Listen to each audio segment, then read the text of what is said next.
그래, 내가 대출받아서 내 동생 신형 자동차 뽑아줬다. 네 동생은 금수저고 내 동생은 흙수저인데 오빠인 나라도 챙겨야지. 내 핏줄 내가 챙기겠다는데 네가 왜 난리야. 제 동생 결혼 축의금 100만 원은 아깝다며 20만 원만 덜렁 내밀던 남편. 그런 인간이 자기 여동생에겐 몰래 수천만 원짜리 빚을 내서 고급 자동차를 바쳤습니다.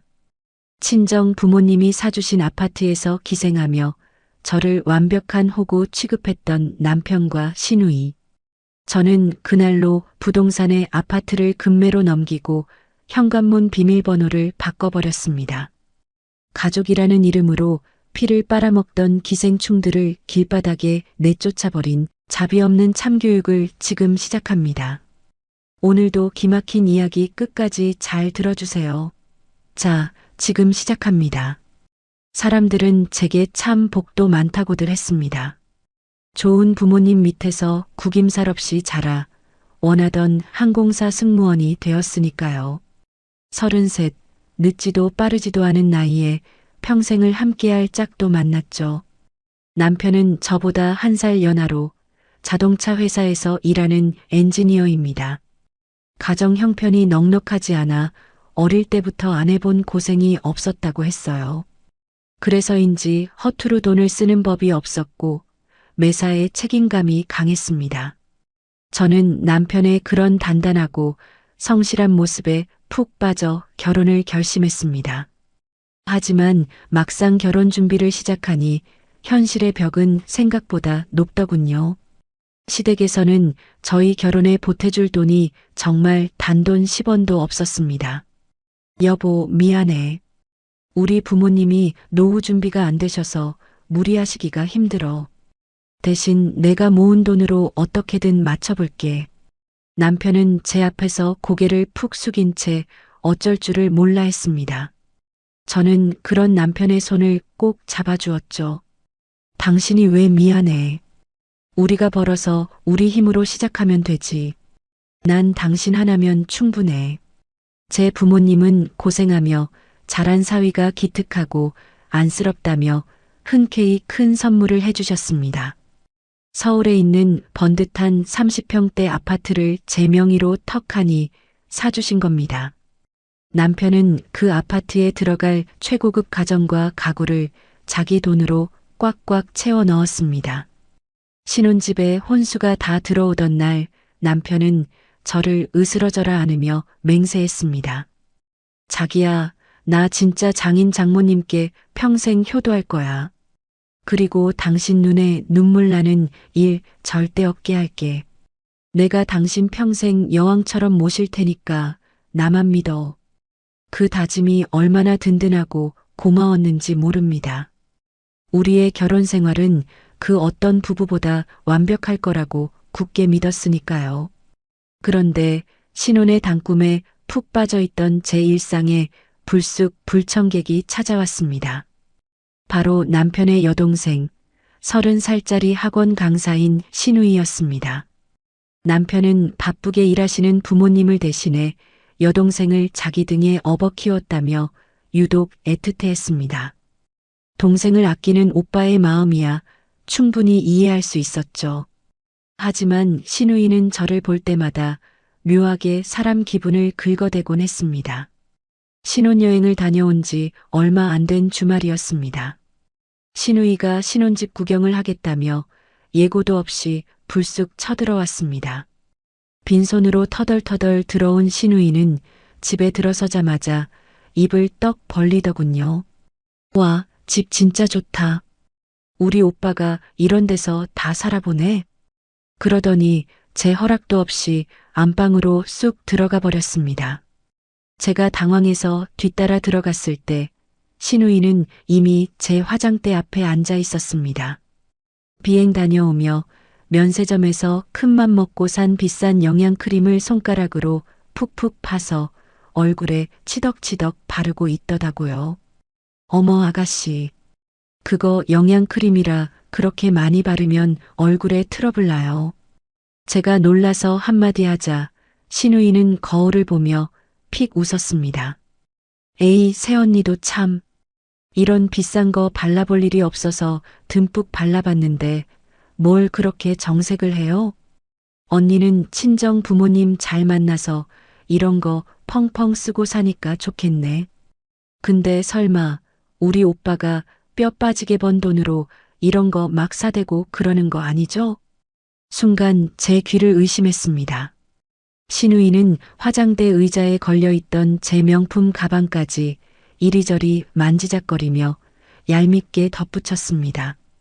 우리 오빠 돈은 원래 내가 꽉 쥐고 관리했어야 하는 건데 언니가 오빠 돈 허투루 쓸까봐 걱정돼서 그래요. 피가 거꾸로 솟는 기분이었습니다. 결혼 전부터 제가 쓰던 가방이었고 화장품도 당연히 제 월급으로 산 거였으니까요. 아가씨, 이거 다 제 돈으로 산 거예요. 오빠 돈으로 산 거 하나도 없으니 걱정 안 해도 돼요. 제가 애써 꾹 참고 대답했지만 신우이는 입을 삐죽거리며 대수롭지 않게 넘겼습니다. 아, 그래요? 뭐, 다행이네요. 신우이가 돌아가고 난 뒤 저는 남편에게 속상한 마음을 털어놓았습니다. 여보, 아가씨 말이야. 아무리 그래도 남의 화장품을 허락도 없이 푹푹 쓰고 말도 너무 함부로 하는 거 아니야? 내가 당신 돈으로 사치라도 부리는 줄 아나 봐. 저는 남편이 당연히 제 편을 들어줄 거라 생각했습니다. 동생에게 주의를 주겠다고 속상하게 해서 미안하다고 말할 줄 알았죠. 하지만 남편의 입에서 나온 대답은 전혀 달랐습니다.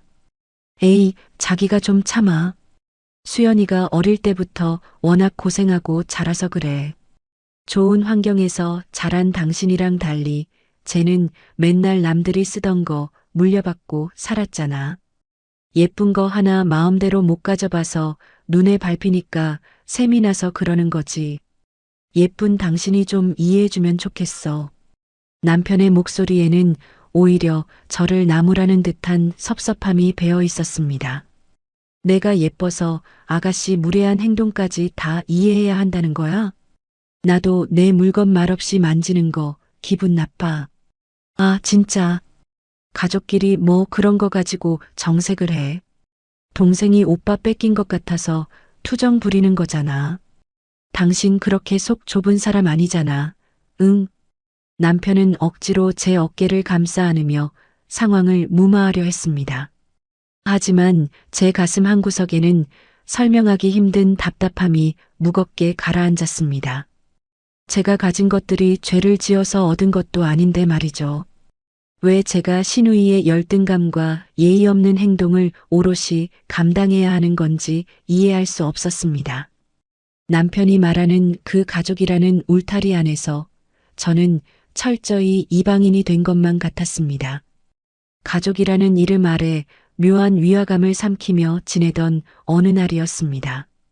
친정 식구들이 다 같이 모인 저녁 식사 자리에서 제 친동생 유나가 경사를 알렸죠. 언니, 형부, 저 드디어 결혼해요. 저에게는 눈에 넣어도 아프지 않은 소중한 여동생입니다. 갑작스러운 소식이었지만 저는 제 일처럼 기뻐하며 동생을 꼭 안아주었어요. 그런데 정말 우연의 일치일까요? 며칠 뒤 시댁에 인사를 하러 간 자리에서 신우이 역시 경사를 알렸습니다. 오빠, 새언니 나도 시집가요. 양쪽 집안의 큰 행사가 한 달 간격으로 연달아 잡혀버린 겁니다. 동생들을 시집 보내는 기쁨도 잠시, 당장 현실적인 문제가 코앞으로 닥쳐왔죠. 바로 축의금 문제였습니다. 어느 주말 저녁 거실 소파에 나란히 앉아 텔레비전을 보다가 제가 먼저 조심스럽게 말을 꺼냈습니다. 여보, 우리 유나랑 아가씨 결혼식 축의금 어떻게 할까? 양쪽 집안 행사가 연달아 있어서 당신 부담될까봐 걱정이네. 제 말에 남편이 텔레비전에서 눈을 떼지 않은 채 시큰둥하게 대답했습니다. 글쎄, 당신은 얼마 생각하는데? 둘 다 우리한테는 하나뿐인 귀한 동생들이잖아. 누구는 많이 주고 누구는 적게 주면 섭섭할 테니까. 우리 공평하게 딱 100만 원씩 주면 어때? 그제야 남편이 고개를 획 돌리며 눈썹을 꿈틀거리더군요. 뭐, 100만 원? 무슨 축의금을 그렇게 많이 해? 걱정 마. 당신 요즘 대출 원금 갚느라 빠듯한 거 내가 다 아는데. 내가 결혼 전부터 모아둔 비상금 있으니까 내 돈으로 할게. 내 돈으로 양쪽 똑같이 100만 원씩 주자고. 저는 남편의 자존심을 지켜주려 최대한 배려해서 부드럽게 말했습니다. 하지만 남편의 입에서 튀어나온 대답은 제 뒤통수를 세게 후려치는 것 같았죠. 야, 당신 제정신이야? 장인 장모님 돈도 차고 넘치게 많으신데 우리가 왜 처제한테 그 큰 돈을 줘? 처제 축의금은 그냥 20만 원이면 충분해. 순간 제가 제 귀를 의심했습니다. 저는 자세를 고쳐 앉고 남편을 똑바로 쳐다보며 따져 물었습니다. 뭐라고? 여보, 당신 지금 말이 너무 심한 거 아니야? 내 동생 결혼식에 내가 모은 내 돈으로 축의금 하겠다는데 당신이 왜 난리야? 남편은 지지 않고 오히려 핏대를 세우며 저에게 삿대질까지 해댔습니다. 결혼했으면 당신 돈도 내 돈이고 내 돈도 당신 돈이지. 부부 사이에 내 돈이 어딨어. 그리고 부자들 돈 보태줘서 뭐 한다고 100만 원씩이나 줘. 어이가 없어서 헛웃음만 나오더군요. 당신 진짜 이기적이다. 그럼 아가씨한테는 얼마 할 건데? 남편은 눈 하나 깜짝 안 하고 뻔뻔하게 소리쳤습니다. 수연이는 시댁이 별 볼 일 없어서 오빠인 내가 팍팍 밀어줘야 기 안 죽을 거 아니야. 수연이한테는 100만 원 꽉 채워서 하고 처제한테는 내 이름으로 20만 원 넣은 봉투 하나 딱 줘. 더 이상은 절대 안 돼. 얼굴이 화끈거리고 심장이 쿵쿵 뛰었습니다. 당장이라도 남편의 멱살을 잡고 미쳤냐고 쏘아붙이고 싶었죠. 하지만 친동생의 가장 행복해야 할 결혼식을 코앞에 두고 부부싸움으로 집안을 시끄럽게 만들고 싶지 않았습니다. 무엇보다 친정 식구들에게 제 불행한 모습을 들키는 것도 죽기보다 싫었어요. 알았어. 당신 뜻이 정 그렇다면 그렇게 해. 저는 입술을 꽉 깨물며 분노를 속으로 꾹꾹 눌러 삼켰습니다. 그리고 동생의 결혼식 당일 저는 남편이 건넨 20만 원짜리 얇은 봉투를 가방 구석에 쑤셔 넣었습니다. 대신 신부 대기실에 홀로 앉아있는 동생을 찾아가 제 비상금에서 몰래 빼낸 현금 200만 원을 동생 손에 꼭 쥐어주었죠.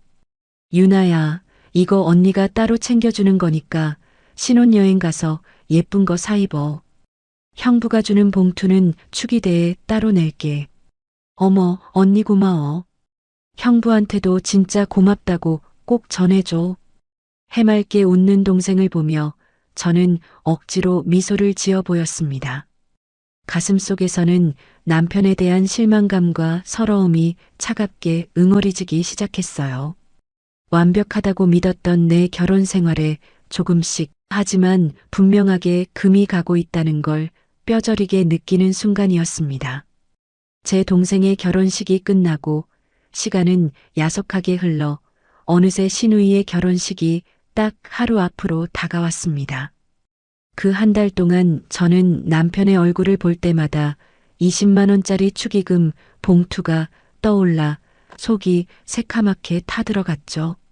하지만 좋은 게 좋은 거라고 남은 가족 행사를 무사히 치르기 위해 억지로 마음을 다잡고 있었습니다. 사건이 터진 건 바로 시누이 결혼식을 하루 앞둔 그날 밤이었습니다. 남편이 콧노래까지 흥얼거리며 욕실로 씻으러 들어간 사이였어요. 저는 거실을 정리하다가 소파에 아무렇게나 허물벗듯 벗어둔 남편의 재킷을 집어들었습니다. 옷걸이에 걸어두려고 재킷을 탈탈 터는데 안주머니에서 두툼한 종이 무더기가 툭 하고 바닥으로 떨어졌습니다. 무심코 그 서류를 주워든 저는 순간 제 눈을 의심했습니다. 종이를 쥔 손이 사시나무 떨리듯 파르르 떨리기 시작했죠. 그건 다름 아닌 신형 SUV 차량 계약서와 대출 실행 안내문이었습니다. 계약서에 적힌 명의자는 백수연, 바로 신우이의 이름이었습니다. 심지어 차량 인도 장소는 신우이가 내일부터 살게 될 신혼집 주소로 떡하니 적혀 있었습니다. 머릿속이 하얗게 변하고 배신감에 심장이 미친 듯이 쿵쿵 뛰었습니다. 내 동생 축의금 100만 원은 부자들 돈 보태주는 짓이라며 펄펄 뛰던 남편이었습니다. 그런 인간이 자기 여동생한테는 몰래 대출까지 받아서 수천만 원짜리 신형 SUV 자동차를 뽑아준 겁니다. 저는 앞뒤 잴 것 없이 그 길로 곧장 신우이에게 전화를 걸었습니다. 신호음이 몇 번 울리지도 않았는데 전화기 너머로 아주 밝고 얄미운 목소리가 들려왔습니다. 어머, 새언니. 내일 나 시집 간다고 축하해 주려고 전화했어요? 제 떨리는 목소리를 아는지 모르는지 한껏 들뜬 신우이의 목소리에 저는 억누르던 화가 폭발하고 말았습니다. 아가씨, 지금 제 손에 있는 이 차량 계약서 도대체 뭐예요? 제 날 선 물음에 신우이는 당황하기는커녕 오히려 전화기 너머로 깨르르 웃어대더군요. 아, 뭐야. 우리 오빠가 벌써 들켰나 보네. 서프라이즈로 하려고 했는데 아쉽다. 서프라이즈요? 지금 상황 파악이 안 돼요? 남편이 대출까지 받아서 아가씨 차를 사준 게 맞냐고요. 아유, 새언니도 참. 언니네 친정 빵빵하고 잘 살잖아요. 우리 오빠가 하나뿐인 여동생 시댁 가서 기죽지 말라고 통 크게 쏜 건데 뭘 그렇게 정색을 해요? 설마 새언니 쪼잔하게 겨우 차 한 대 사준 거 가지고 오빠한테 화내고 그러는 거 아니죠? 그 뻔뻔한 조롱에 숨이 턱 막혀 더 이상 말이 나오지 않았습니다. 그때 욕실 문이 열리고 젖은 머리를 털며 나오던 남편이 저를 발견했습니다. 제 손에 들린 서류와 굳어진 제 표정을 본 남편은 그 자리에 우뚝 멈춰섰죠. 저는 전화를 확 끊어버리고 남편을 향해 서류를 흔들어 보였습니다. 여보, 당신 이게 다 뭐야? 당신이 대출받아서 아가씨 차 뽑아줬어?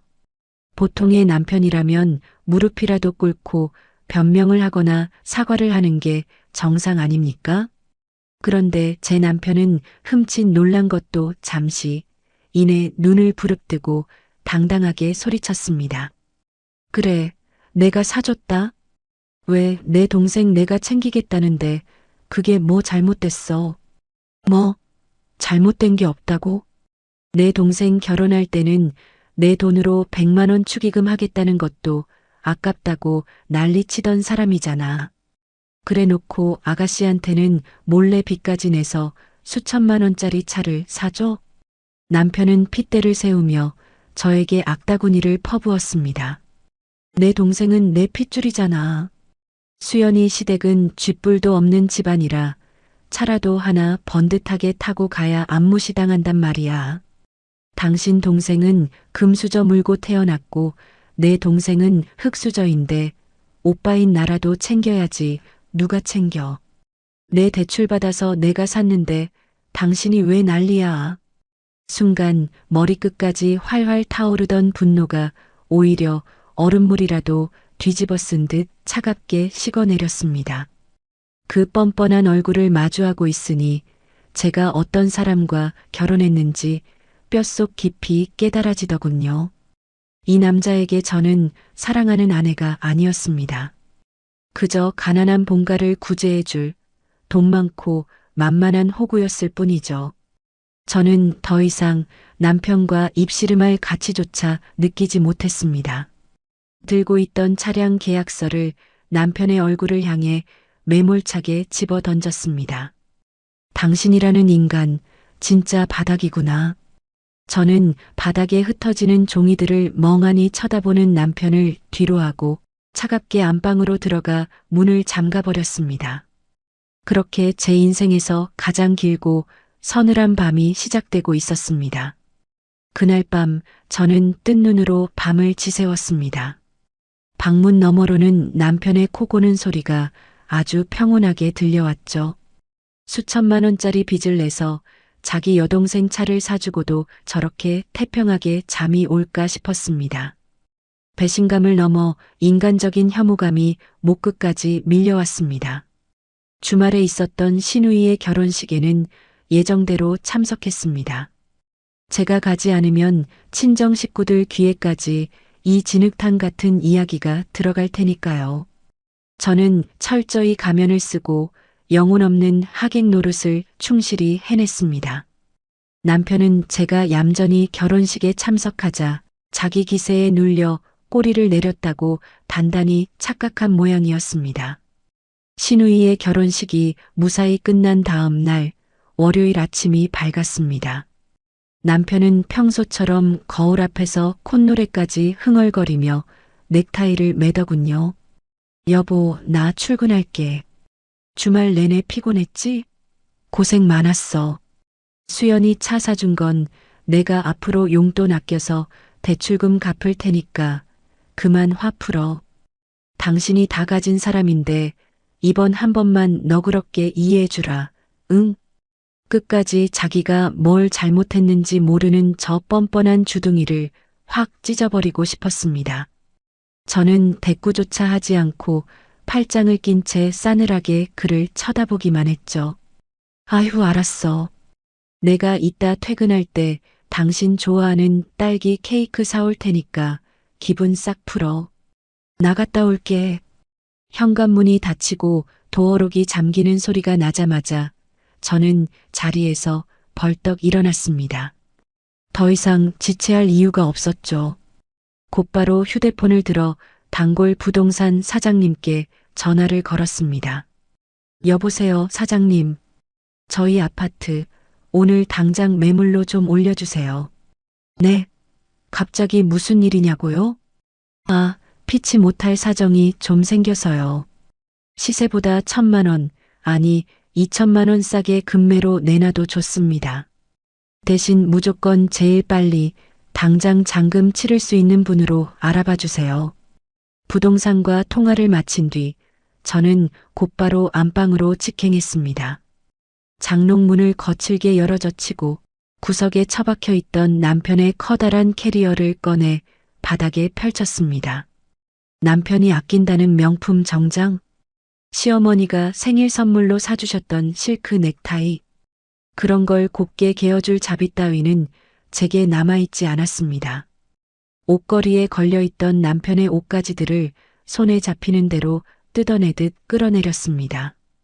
그리고는 캐리어 안으로 쓰레기를 버리듯 마구잡이로 쑤셔박았죠. 내 동생은 내 핏줄이잖아. 어젯밤 남편이 눈을 부릅뜨고 내뱉었던 그 망언이 귓가에 윙윙 맴돌았습니다. 그래, 내 잘난 핏줄. 그 핏줄이랑 평생 지지고 볶고 잘 살아라, 이 인간아. 캐리어 지퍼를 발로 밟아가며 억지로 닫아버린 저는 그 무거운 짐가방을 질질 끌고 가 현관문 밖에 쾅 소리가 나도록 내동댕이 쳤습니다. 그러고는 당장 현관문 비밀번호부터 싹 바꿔버렸죠. 모든 준비를 마치고 나니 어느새 창밖으로 어스름한 저녁놀이 지고 있었습니다. 저녁 7시. 퇴근하고 돌아온 남편이 도어록을 누르는 소리가 정적을 깼습니다. 삑삑삑 띠로리. 비밀번호가 틀렸다는 앙칼진 경고음이 울렸죠. 몇 번 더 번호를 누르던 남편이 이내 쾅쾅쾅 현관문을 두드리기 시작했습니다. 여보, 문이 왜 안 열려? 비밀번호 바꿨어? 아, 장난치지 말고 빨리 문 좀 열어봐. 밖에 내 캐리어는 또 왜 나와 있는데? 남편의 다급하고 짜증 섞인 목소리가 현관문 너머로 쩌렁쩌렁 울렸습니다. 저는 천천히 걸어가 현관문 안전고리를 단단히 걸고 문을 아주 조금만 열었습니다. 문틈 사이로 보이는 남편의 얼굴은 황당함과 분노로 일그러져 있었죠. 당신 지금 뭐 하는 짓이야? 사람 놀라게 왜 내 짐을 밖에 내놨어? 빨리 문 안 열어? 저는 아무 말 없이 등 뒤에 숨기고 있던 묵직한 서류 봉투 하나를 문틈 사이로 툭 던졌습니다. 남편의 구두 코앞에 떨어진 봉투를 보며 제가 차갑게 말했습니다. 이게 뭔데? 궁금하면 열어봐. 남편은 허둥지둥 봉투를 주워들어 거칠게 내용물을 꺼냈습니다. 그 안에는 제가 오늘 낮에 반차를 내고 변호사 사무실에 들러 작성한 이혼 소장과 남편이 혼수로 해왔던 가전제품들의 중고 감자반각 내역서가 들어 있었죠. 소장의 첫 장을 읽어내려가던 남편의 두 눈이 튀어나올 듯이 커졌습니다. 이혼? 너 지금 제정신이야? 네가 감히 나한테 이혼을 요구해? 겨우 여동생한테 차 한 대 사준 거 가지고 이혼하자는 게 말이 돼. 남편은 완전히 이성을 잃고 안전고리가 걸린 문을 덜컹거리며 거칠게 흔들어댔습니다. 겨우 차 한 대? 내 동생 축의금 100만 원은 부자들 돈 보태주는 거라며 벌벌 떨던 인간이 내 동생 기죽이기 싫어서 몰래 빚까지 내서 수천만 원짜리 차를 사준 게 겨우야? 착각하지 마. 난 너랑 내 식구들 뒤치다꺼리나 하려고 결혼한 거 아니니까. 제 말에 남편은 얼굴이 시뻘겋게 달아오르며 발악을 했습니다. 웃기지 마. 야, 그리고 이 집 절반은 내 거야. 내가 최고급 혼수 싹 다 해왔잖아. 재산 분할 들어가면 너만 뼈아프게 손해인 줄 알아.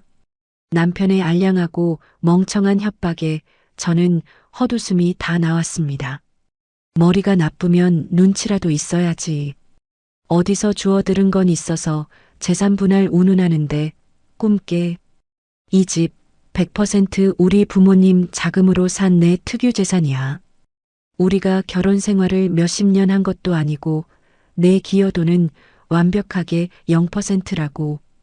법원 가봐야 너한테 떨어질 돈 10원 한 장 없다는 뜻이야. 뭐라고? 아, 그리고 네가 내 잘난 동생 차 사주느라 받은 그 대출금. 그건 부부 공동생활이랑 완벽하게 무관한 내 개인 채무로 들어가. 그러니까 그 빚은 온전히 너 혼자서 평생 뼈 빠지게 갚아야 할 거야.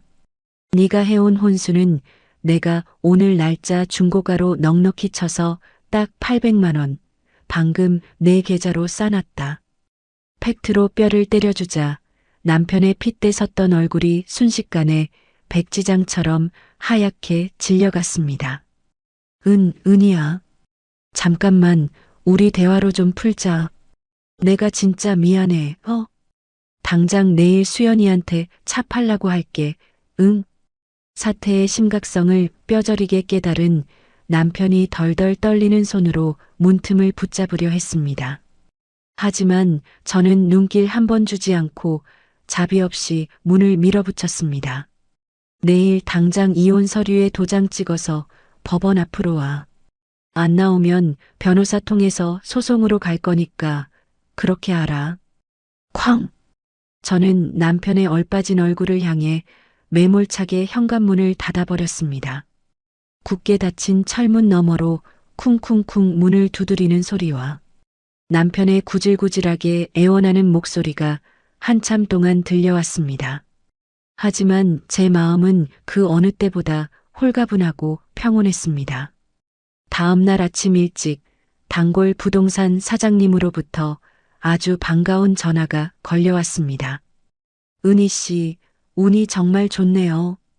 마침 이 근처 아파트를 현금으로 바로 사겠다는 분이 계셔서 방금 가계약금 입금받았습니다.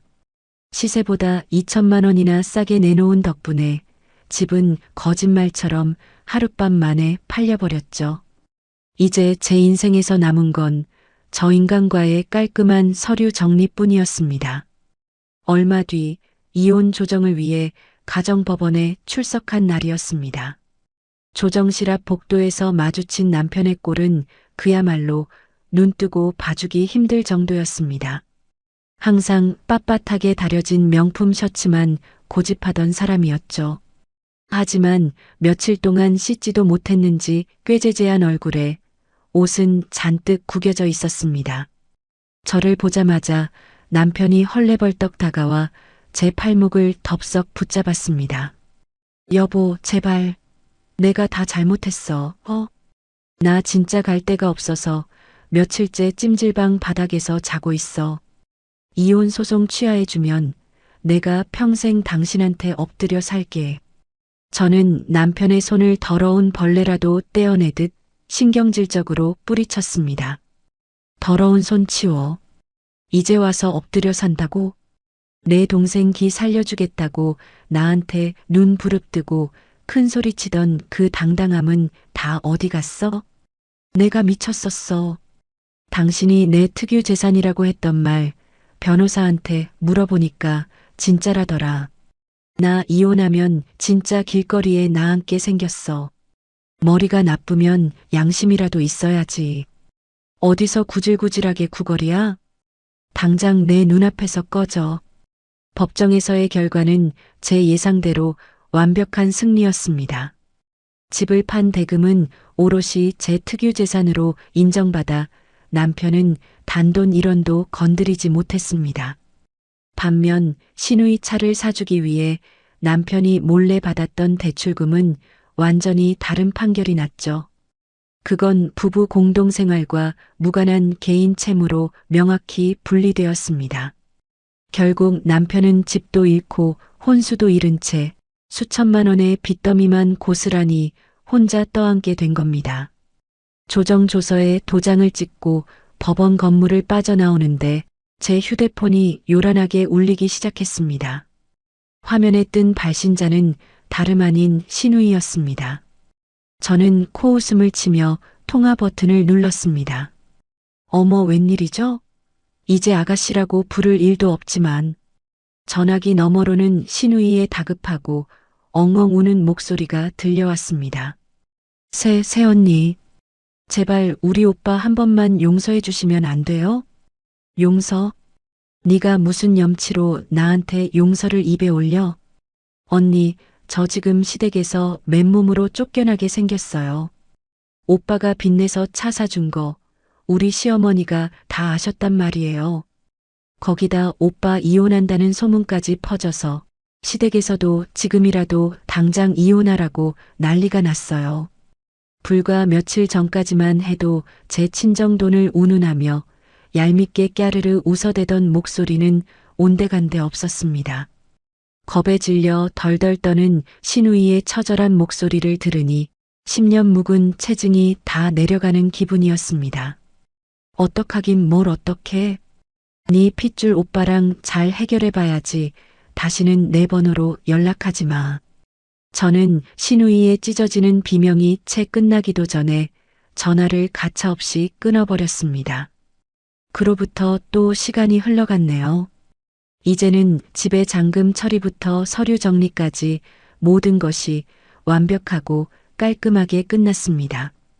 저는 오랜만에 비행 스케줄이 잡혀 유니폼을 단정하게 차려입고 캐리어를 끌며 집을 나섰습니다.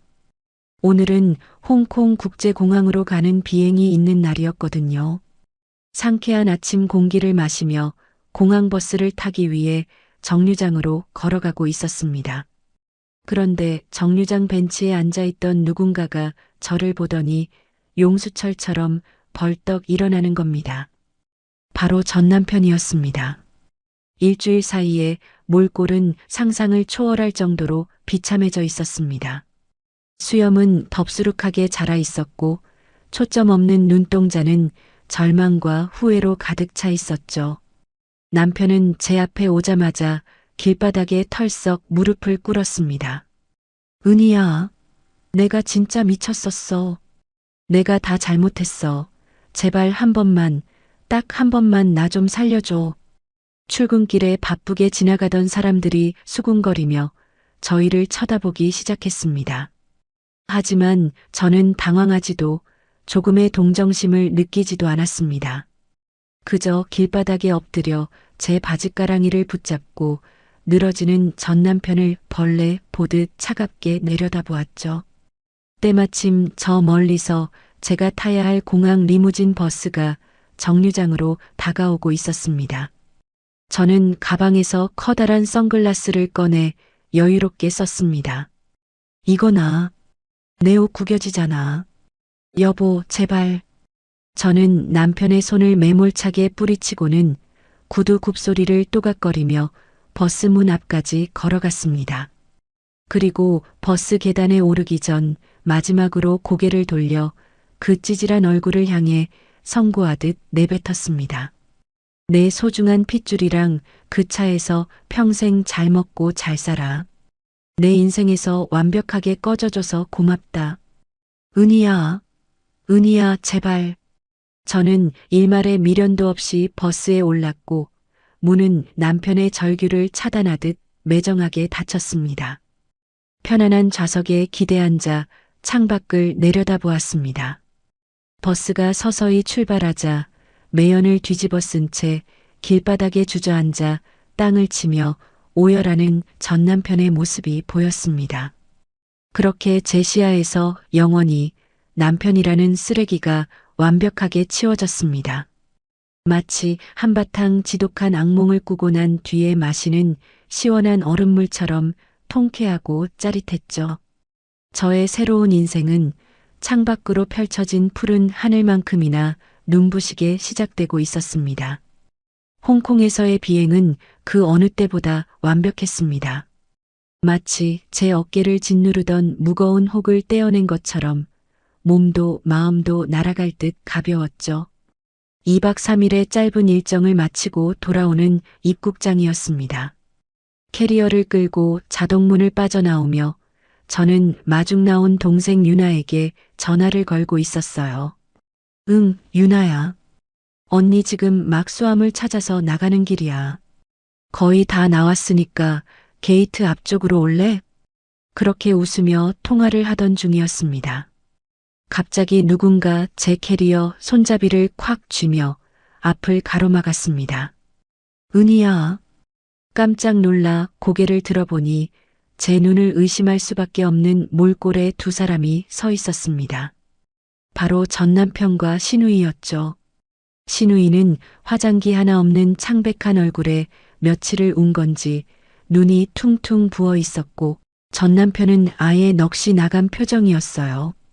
저는 반사적으로 캐리어를 뒤로 확 빼며 소리쳤습니다. 뭐야, 당신들. 왜 계속 사람 쫓아다녀서 피곤하게 만들어. 제가 불쾌감을 감추지 않고 소리치자 주변을 지나가던 여행객들이 힐끔힐끔 쳐다보기 시작했습니다. 하지만 두 사람은 남들의 시선 따위는 아랑곳하지 않더군요. 신우이가 다짜고짜 바닥에 털썩 주저앉더니 제 다리에 매달려 엉엉 울기 시작했습니다. 언니, 제발 저 좀 살려주세요. 네. 저 시댁에서 결국 쫓겨났단 말이에요. 저 이제 갈 데도 없고 땡전 한 푼 없어요. 콧물까지 흘리며 짐승처럼 울부짖는 신우이의 모습은 처량하기 짝이 없었습니다. 그토록 오빠 돈, 아니 제 친정 돈을 우습게 여기며 잘난 척을 하던 콧대 높던 여자는 온데간데 없었죠. 전 남편 역시 신우이 옆에 털썩 무릎을 꿇었습니다. 은희야, 내가 수연이 억지로 끌고 왔어. 얘가 당신한테 무릎 꿇고 진심으로 사죄하면 당신 마음이 조금이라도 풀릴까 해서. 우리 수연이 한 번만 불쌍하게 여겨주면 안 될까? 기가 막혀서 정말 헛웃음도 나오지 않았습니다. 어떻게 인간의 뻔뻔함이 이토록 바닥이 없을 수 있을까요? 너 진짜 뇌가 어떻게 된 거 아니야? 네가 그토록 끔찍하게 아끼는 내 핏줄이잖아. 오빠인 네가 길바닥에 박스를 깔고 자는 한이 있어도 끌어안고 자야지. 왜 남의 집 귀한 딸한테 와서 구걸이야. 제 호통에 전 남편은 어깨를 움츠리며 변명하기 바빴습니다. 우리는 지금 당장 길바닥에서 얼어 죽게 생겼단 말이야. 사람 목숨 하나 살려주는 셈 치고 한 번만 도와주라. 저는 짐벌레를 떼어내듯 구두코로 전 남편의 손을 거칠게 밀어냈습니다. 웃기는 소리 하지 마. 내 앞에서 또 한 번 알짱거리면 그땐 정말 스토킹으로 경찰 부를 거야. 그러자 신우이가 다시 제 바짓가랑이를 부여잡고 악을 쓰기 시작했습니다. 언니 제발요. 언니는 친정도 빵빵하고 돈 많잖아요. 정말 구제불능의 남매였습니다. 끝까지 자기 잘못은 모르고 남의 주머니만 쳐다보는 그 역겨운 본성. 저는 조금의 망설임도 없이 공항 보안 요원을 향해 손을 번쩍 들었습니다. 여기요. 여기 이상한 사람들이 자꾸 달라붙어서 위협해요. 경찰 좀 불러주세요. 제 날카로운 외침에 제복을 입은 공항 경찰과 보안 요원들이 무전을 치며 이쪽으로 달려오기 시작했습니다. 전 남편은 억지로 신우이를 질질 끌다시피 하며 출입구 쪽으로 주랭랑을 쳤죠. 서로를 원망하며 꼴사납게 도망치는 그 비참한 뒷모습을 보며 저는 차갑게 비웃어 주었습니다. 그래. 그렇게 평생 서로 원망하고 물어뜯으면서 끔찍한 핏줄끼리 평생 안고 살아라.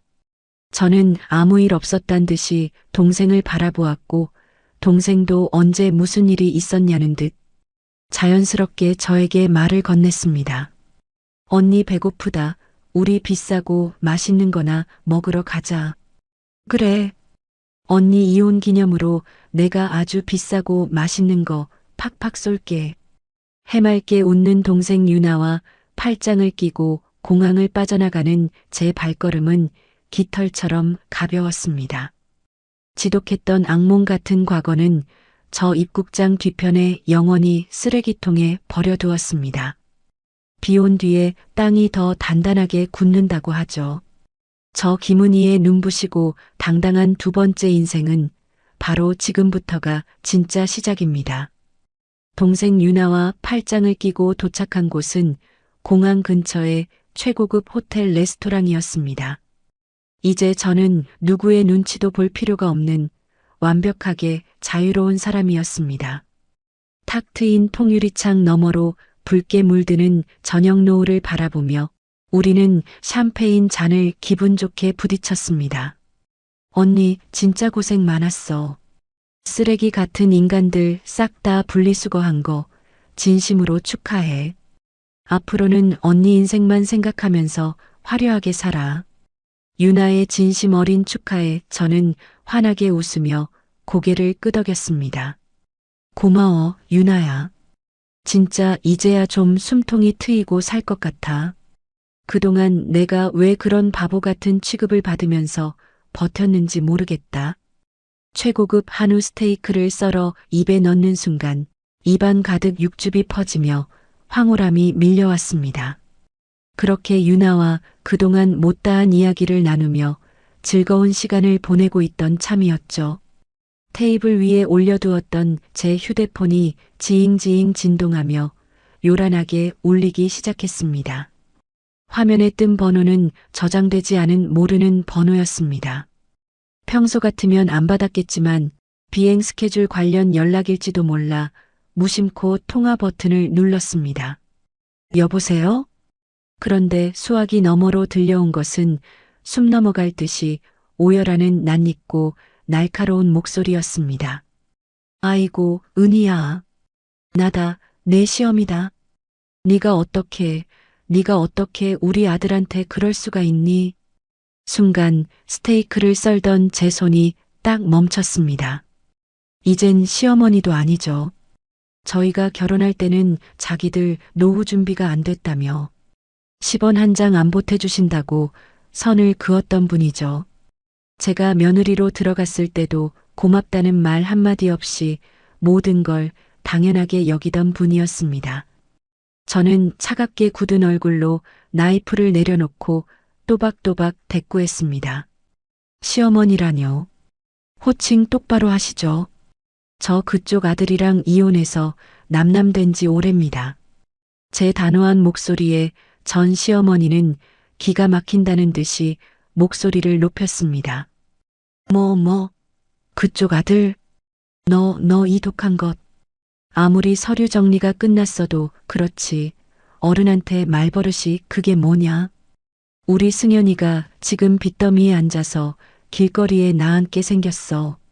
수연이는 시댁에서 소박 맞고 울면서 친정으로 쫓겨왔고, 우리 집안이 지금 풍비박산이 났는데 넌 두 발 뻗고 잠이 오냐? 뻔뻔함은 정말 유전인가 봅니다. 아들과 딸이 쌍으로 와서 진상을 부리더니 이젠 그 엄마까지 전화를 걸어 행패라니요. 저는 코웃음을 치며 의자에 깊숙이 등을 기대 앉았습니다. 그래서요? 그 집안 풍비박산 난 게 저랑 무슨 상관인데요? 대개 아드님이 자기 동생 기 살려주겠다고 몰래 빚내서 차 사준 거잖아요. 그 빚 못 갚아서 길거리에 나앉든 말든 제가 알 바 아닙니다. 아이고, 이 피도 눈물도 없는 거사. 부부의 연을 맺었으면 끝까지 책임을 져야지.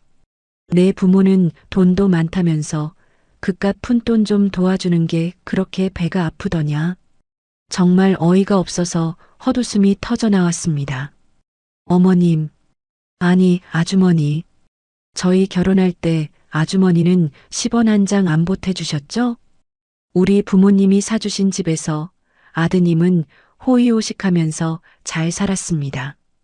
근데 내 동생 축의금 100만 원은 부자들 돈 보태주는 거라며 벌벌 떨던 인간이 자기 동생한테는 수천만 원짜리 차를 턱턱 사주더라고요. 부부의 연이요? 아들 결혼할 땐 나 몰라라 하시더니 아들이 길바닥 거지가 되니까 갑자기 가족애가 불타오르시나 봐요. 전 시어머니는 제 팩트 폭력에 말문이 막혔는지 한동안 씩씩거리기만 했습니다. 너 이 악독한 년. 네가 우리 아들 앞길을 다 망쳐놨어. 아이고, 내가 며느리를 잘못 들여서 내 자식들이 다 죽게 생겼네. 너 천벌 받을 거다. 이 독한 년아. 네, 천벌은 남의 돈 탐내던 그쪽 자식들이 이미 받은 것 같네요. 다시는 연락하지 마세요. 한 번만 더 제 번호로 연락 오면 그땐 온 가족을 스토킹으로 고소할 겁니다. 뚝. 저는 악을 쓰는 전 시어머니의 목소리를 가차없이 끊어버렸습니다. 그러고는 곧바로 그 번호를 차단 목록에 넣어버렸죠. 완벽하게 끊어낸 줄 알았던 쓰레기들의 마지막 발악까지 철저하게 짓밟아주고 나니 가슴속 깊은 곳에서부터 짜릿한 쾌감이 솟구쳐 올랐습니다. 제 앞에 앉은 유나가 눈을 동그랗게 뜨고 저를 쳐다보고 있었습니다. 언니, 방금 누구야? 설마 전 시어머니? 저는 샴페인 잔을 들어 올리며 우아하게 미소를 지었습니다. 응, 이 가족은 다 미친 것 같아. 다 끝났어. 이제 진짜 내 인생에 찌꺼기 하나 안 남았어. 자, 우리 예쁜 동생. 언니의 완벽한 새 출발을 위해서 다시 한번 건배할까? 당연하지. 우리 언니 꽃길만 걸어라. 쨍 하고 맑은 유리잔 부딪히는 소리가 경쾌하게 울려 퍼졌습니다. 은은한 조명 아래서 맛보는 스테이크의 맛은 그 어떤 만찬보다 달콤했습니다. 이보다 더 완벽할 수 없는 저만의 통쾌한 축배였습니다. 그날의 통쾌한 축배 이후 제 삶은 그야말로 탄탄대로였습니다. 이혼이라는 꼬리표가 무색할 만큼 하루하루가 날아갈 듯 가벼웠죠. 저는 부모님이 사주셨던 아파트를 판 돈으로 오롯이 저만을 위한 투자를 시작했습니다.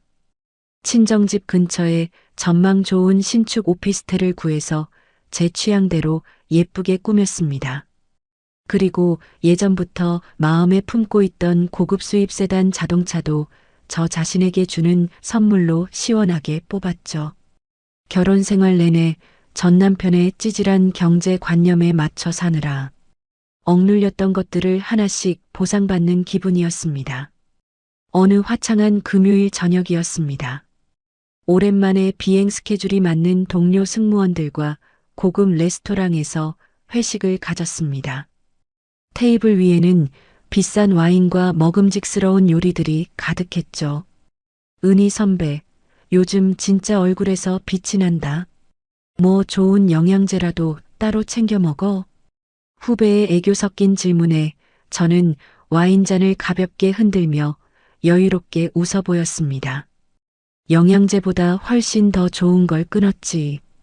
인생의 짐 덩어리 하나를 깔끔하게 치웠더니 혈색이 절로 도네. 동료들은 제 말을 찰떡같이 알아듣고는 다 같이 박수를 치며 웃음을 터뜨렸습니다. 그렇게 기분 좋게 와인을 몇 잔 마시고 나니 어느덧 자리가 파할 시간이 되었습니다. 저는 새로 산 차를 가져왔기 때문에 대리운전 앱을 켜서 기사님을 호출했습니다. 얼마 지나지 않아 콜이 잡혔고 저는 주차장으로 내려가 운전석 뒷자리에 상석처럼 편안하게 앉아 기다렸죠. 잠시 후 누군가 제 차의 창문을 조심스럽게 똑똑 두드렸습니다. 대리 부르셨습니까? 푹 눌러쓴 야구 모자에 낡은 마스크까지 낀 남자가 서 있었습니다. 저는 창문을 지익 내리고 대답했죠. 네, 맞아요. 타세요. 남자가 운전석 문을 열고 타려던 순간이었습니다. 운전석 실내등이 켜지며 남자의 얼굴이 환하게 드러났고 동시에 저와 남자의 시선이 허공에서 딱 마주쳤습니다. 순간 저는 제 두 눈을 의심할 수밖에 없었습니다. 초라하고 행색이 초췌한 그 대리기사는 다름 아닌 제 전남편이었습니다. 전남편 역시 뒷자리에 앉아있는 저를 발견하고는 귀신이라도 본 것처럼 쏘스라치게 놀라더군요. 은희야, 네가 왜 여기에? 당황해서 말을 더듬는 전남편의 목소리는 덜덜 떨리고 있었습니다. 차량 할부금 갚으려고 밤낮으로 대리운전을 뛴다더니 그게 거짓말은 아니었던 모양입니다. 하지만 저는 전혀 당황하지 않았습니다. 오히려 입꼬리를 쓱 올려 비웃어주며 차갑게 쏘아붙였죠. 은희야? 기사님, 손님한테 다짜고짜 반말하시면 곤란하죠. 여보, 이 차는 뭐야? 당신이 언제 이런 외제차를 샀어? 주제 파악을 못하고 묻는 말에 저는 팔짱을 딱 끼고 등받이에 몸을 깊숙이 기댔습니다. 내가 내 돈으로 무슨 차를 사든 기사님이 알 바 아니고요. 빨리 출발이나 하시죠. 콜 잡아놓고 안 가시면 본사에 컴플레인 걸어서 페널티 먹일 겁니다. 제 단호한 말에 전 남편의 얼굴은 수치심으로 붉게 달아올랐습니다. 당장이라도 도망치고 싶어하는 기색이 역력했지만 빚에 쪼들리는 처지에 콜을 취소할 용기도 없는 듯 했습니다. 결국 전 남편은 운전석에 쭈그려 앉듯 탔고 차는 어색한 침묵 속에서 출발했습니다. 백미러로 힐끔힐끔 저를 쳐다보는 전 남편의 눈빛에는 부러움과 후회 그리고 짙은 자괴감이 엉켜 있었습니다. 저는 보란듯이 다리를 꼬고 앉아 우아하게 클래식 음악을 틀었습니다. 기사님, 앞에 방지턱 있으니까 속도 좀 줄이시고요. 새 차라서 승차감에 예민하니까 브레이크 부드럽게 밟으세요. 제가 깐깐한 사모님처럼 지시할 때마다 전 남편의 어깨는 눈에 띄게 움츠러들었습니다. 응, 알았어. 조심할게. 대답은 네라고 하셔야죠. 서비스 정신이 영 부족하시네. 전 남편은 입술을 꽉 깨물며 굴욕감을 삼키는 듯 했습니다. 네. 손님. 덜덜 떨리는 그 한마디가 제 귓가에는 세상에서 가장 통쾌한 교향곡처럼 들렸습니다. 얼마 후 제 오피스텔 지하 주차장에 차가 미끄러지듯 도착했습니다. 주차를 마친 전 남편이 차 키를 건네주며 머뭇거리더군요. 은희야, 나 진짜 하루하루가 지옥 같아. 수연이 그 기집애는 빚 갚기는커녕 매일 술만 퍼마시고 폐악질이고 어머니는 화병으로 누우셨어. 나 진짜 딱 죽고 싶다. 구질구질한 감성파리에 저는 매몰차게 코웃음을 쳤습니다. 가방에서 지갑을 꺼내 10,000원짜리 몇 장을 뽑아 전 남편의 가슴팍에 툭 던졌죠. 대리비 여기 있습니다. 잔돈은 됐으니까 그 지옥에서 평생 잘 굴러보세요. 아, 그리고 핏줄은 죽을 때까지 안 끊어진다면서요? 그 잘난 핏줄들끼리 손 꼭 잡고 평생 그렇게 구질구질하게 사세요. 저는 차 문을 쾅 닫고 나와 화려한 조명이 빛나는 엘리베이터 쪽으로 당당하게 걸어갔습니다. 등 뒤로 털썩 무릎을 꿇는 소리와 함께 전 남편의 처절한 흐느낌이 텅 빈 주차장에 메아리 쳤습니다. 하지만 저는 단 한 번도 뒤돌아보지 않았습니다. 제 인생에서 이미 완벽하게 도려낸 썩은 부위에 굳이 동정이라는 약을 발라줄 필요는 없으니까요. 전 남편을 대리기사로 부려먹은 그날 밤, 저는 그 어느 때보다 달게 잤습니다. 찌질하게 울고불고 매달리는 그 인간의 꼴을 보니 묵은 체증이 싹 내려갔거든요. 며칠 뒤 휴일을 맞아 저는 집 안정리를 싹 새로 했습니다. 결혼 생활 동안 들고 다녔던 오래된 가방들과 안 입는 옷들을 싹 다 버리기로 마음먹었죠. 그 중에는 상태가 꽤 괜찮은 명품 가방도 몇 개 섞여 있었습니다. 저는 그 가방들을 챙겨 들고 강남에 있는 꽤 규모가 큰 중고 명품 매장으로 향했습니다. 과거의 잔재를 깔끔하게 돈으로 바꿔서 부모님께 맛있는 저녁이나 사드릴 생각이었죠. 매장 안은 고급스러운 조명 아래 명품들이 즐비하게 전시되어 있었습니다. 직원의 안내를 받아 감정석 소파에 앉아 기다리고 있던 참이었죠. 갑자기 제 등 뒤쪽 매입 창구에서 누군가 앙칼지게 소리를 지르는 소리가 들려왔습니다. 아니, 감정가가 왜 이거밖에 안 나와요? 내가 이거 살 때 얼마나 비싸게 준 건데. 기스도 별로 없구만. 다시 똑바로 봐줘요. 매장 직원이 난감한 표정으로 차분하게 대답하는 소리가 이어졌습니다. 손님, 이 모델은 이미 유행이 한참 지나서 수요가 없습니다. 게다가 손잡이 부분에 이염도 심하고 결정적으로 보증서가 없으시잖아요. 저희가 쳐드릴 수 있는 최고 금액이 30만 원입니다. 뭐요? 30만 원? 장난해요, 지금. 나 지금 당장 카드값 막아야 하는데 30만 원으로 장난하냐고요. 그런데 그 찢어지는 듯한 앙칼진 목소리가 너무나도 귀에 익었습니다. 저는 미간을 찌푸린 채 자리에서 일어나 그쪽으로 천천히 다가갔습니다. 매입 창구 테이블 위에 자기 가방들을 산더미처럼 쌓아놓고 직원과 실랑이를 벌이는 여자. 헝클어진 머리에 초조한 기색이 역력한 그 여자는 다름 아닌 전 신우이였습니다. 그토록 콧대 높고 남의 물건을 부러워하며 깎아내리던 백수연, 바로 그 여자였죠.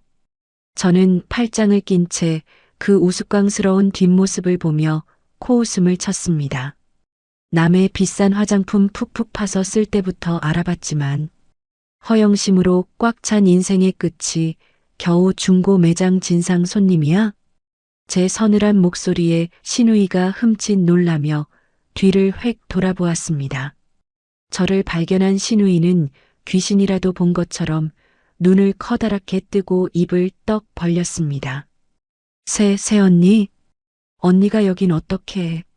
저는 여유롭게 한 걸음 다가가며 싸늘하게 대꾸했습니다. 호칭 똑바로 안 해? 누가 내 새언니야? 그리고 내가 내 물건 팔러 오는데 무슨 문제 있어? 신우이는 테이블 위에 너저분하게 널린 자기의 낡은 가방들을 황급히 팔로 가리려 들었습니다. 얼굴은 이미 수치심으로 시뻘겋게 달아올라 있었죠. 너 학원 강사 일은 어쩌고 여기서 이러고 있어? 내 오빠가 빚내서 뽑아준 그 번쩍번쩍한 차 타고 다니면서 사모님 행세해야지. 제 뼈 있는 조롱에 신우이의 눈시울이 순식간에 붉어지더니 닭똥 같은 눈물을 뚝뚝 흘리기 시작했습니다. 자존심을 세울 처지가 아니었는지 이내 제 바짓가랑이를 붙잡으려 들며 애원하더군요. 언니, 언니, 저 진짜 죽을 것 같아요. 학원에는 빚쟁이들이 찾아와서 난동 부리는 바람에 당장 해고당했어요. 시댁에서는 사기 결혼이라고 이혼당하고 쫓겨났단 말이에요.